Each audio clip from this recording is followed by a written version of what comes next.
On January 13, 2002, Andreas Von Bulow, former German Minister for Research and Technology and a longtime member of German Parliament, suggests in an interview that the CIA could have been behind the 9/11 attacks. He states, "Whoever wants to understand the CIA's methods has to deal with its main task of covert operations.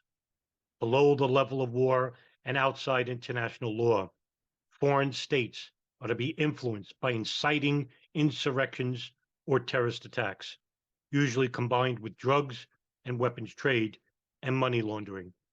Since, however, it must not under any circumstances come out that there is an intelligence agency behind it, all traces are erased with tremendous deployment of resources.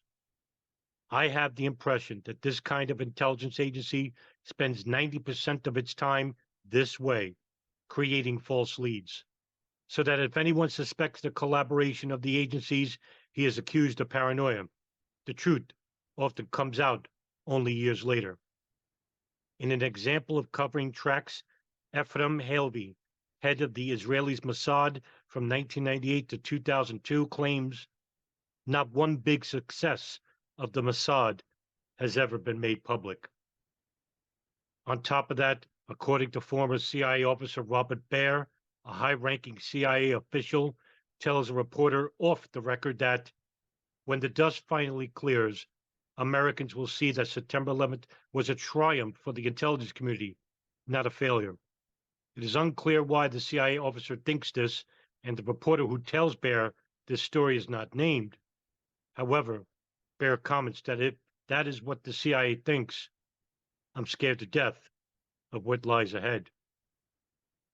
Just a couple of months later, on April 11, 2002, Congresswoman Cynthia McKinney calls for a thorough investigation into whether President Bush and other government officials may have been warned of the 9/11 attacks, but did nothing to prevent them. She is the first national level politician to do so. She was quoted in Der Spiegel as news reports to the London Observer and the Los Angeles Times indicate that many different warnings were received by the administration. I am not aware of any evidence showing that President Bush or members of his administration have personally profited from the attacks of 9/11. On the other hand, what is undeniable is that corporations close to the administration have directly benefited from the increased defense spending arising from the aftermath of September 11. The Carlyle Group, DynCorp, and Halliburton certainly stand out as companies close to this administration. McKinney's comments are criticized and ridiculed by other politicians and the media. For instance, Congressman Mark Foley states, "She has said some outrageous things that this has gone too far.